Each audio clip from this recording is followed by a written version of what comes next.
What's going on, guys? Welcome back to my channel. I'm here with the box office numbers. It's time for Weekend Watch.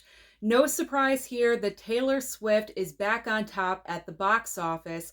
However, the weekend numbers I am just a little bit surprised by. The domestic total is 33 million and the worldwide total is 46 million.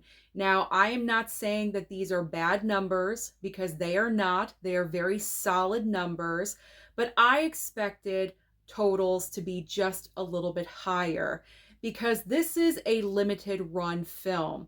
It's only in theaters for this weekend only, and after the last showtime on Sunday, it is going to be removed from theaters. So because of that fact, I thought for sure every Swiftie fan in the world was going to flood their movie theaters to see the release party of a Showgirl.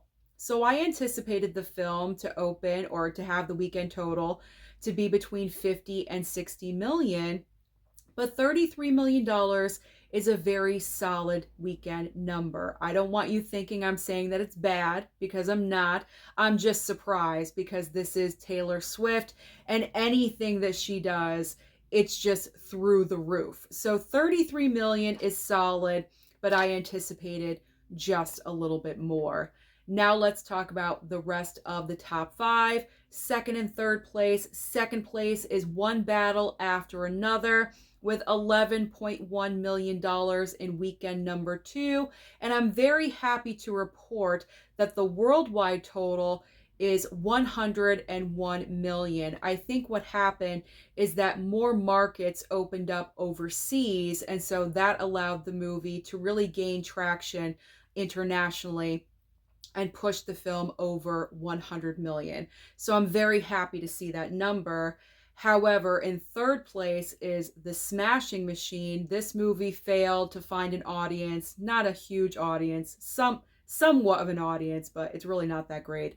Only $6 million.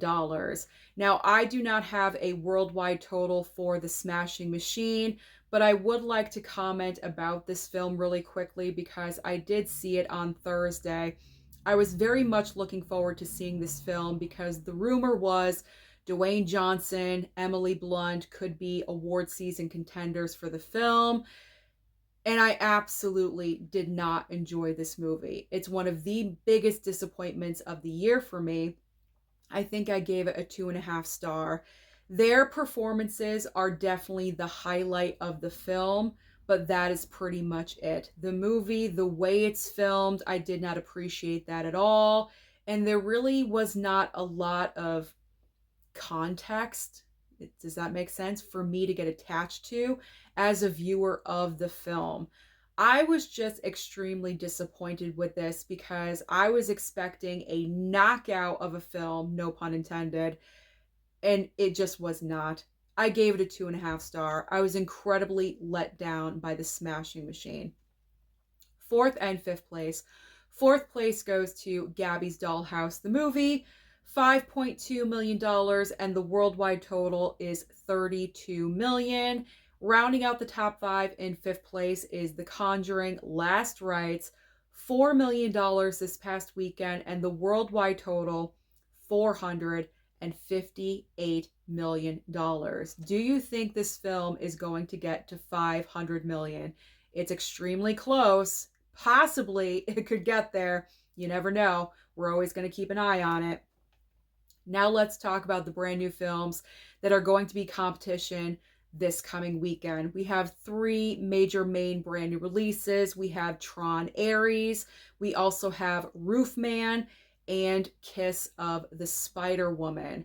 What I really like about the upcoming releases is that there's a lot of variety because Tron Ares is kind of like big, flashy action movie.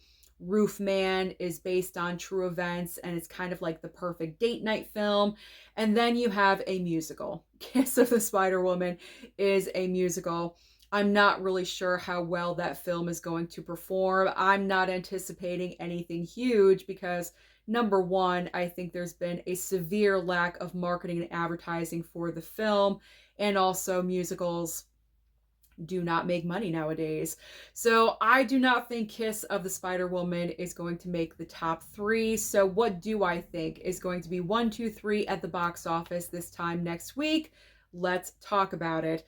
So in first place, I think it's going to be a no-brainer with Taylor Swift out of the equation. Tron Ares is absolutely going to debut at number 1. Like I said, it's big, it's flashy, it's Tron. If you have seen the prior Tron films, you're most likely going to want to check out the new installment. I personally have not seen the Tron movies, so there's no attachment there, but I'm thinking about going to see it. So I think Tron Ares is going to debut at number 1. I do believe that Roofman will debut in second place because with One Battle After Another already sinking to $11 million, it's most likely going to get cut in half again this time next week. And I think Roofman absolutely has the potential to make more than One Battle After Another. So Tron Ares, Roofman in second place, and then third place, I will just say One Battle After Another. Now let's talk about streaming, because as I always say, there's always options on streaming for you. And on Netflix this week, we have The Woman in Cabin 10. There we go. I misplaced the words there. The Woman in Cabin 10. This is a brand new film starring Keira Knightley based off of a best-selling book.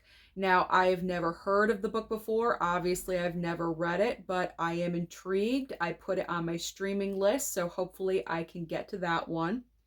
Now, over on HBO Max, we have a great addition onto the streaming service, The Substance. This was one of my favorite films of last year. Obviously, I was rooting for Demi Moore to win that Best Actress Oscar. It still bothers me that she did not win. But The Substance previously was exclusive to Mubi. Is that the name? The Mubi streaming service. So now it's going to be available on HBO Max. So for some reason, if you still have not seen The Substance and you've always wanted to, now is your chance. Prime Video has 2 debuts this week. A brand new documentary, John Candy, I Like Me. I really wish these are the moments that I wish I still had Amazon Prime or Prime Video. I had to get rid of it for financial reasons, you know, trying to pay off things. And I really wish this landed on a different streaming service solely for that reason, because I love John Candy. Who did not love John Candy? He is just so amazing. We lost him way too early, and I heard this documentary is just so good. So if you have nostalgia for John Candy like I do, please watch this documentary. I'm sure you're going to love it. And then also, if you're not interested in the John Candy documentary, also on Prime Video this week upcoming, we have a movie called Maintenance Required. I'm not really sure what this is about, but from the looks of the poster, I'm getting another like romance kind of film, romantic drama, but I don't care about that one. I would rather watch the John Candy documentary. Now, the biggest debut of the week is on Peacock, and it is How to Train Your Dragon. I've talked about this movie endless on the channel. It's so good. Took me by surprise. Please watch it if you haven't seen it yet. If you're waiting for streaming, this coming Friday is your day. Now, over on Paramount Plus, we have a brand new movie starring Dakota Fanning called Vicious. I don't know. I put it on my streaming list. We'll check it out, see how it is. And finally, on Apple TV Plus, we have a brand new series. This is a crime thriller called The Last Frontier. And I read the description. It sounds pretty good. So that is everything happening at the box office and also on streaming. Comment down below and let me know your thoughts about the release party of A Showgirl. Are you surprised, like I was, that the total was not a little bit higher? Or comment about anything you wish. Don't forget to like and subscribe before you leave, and I'll see you next time.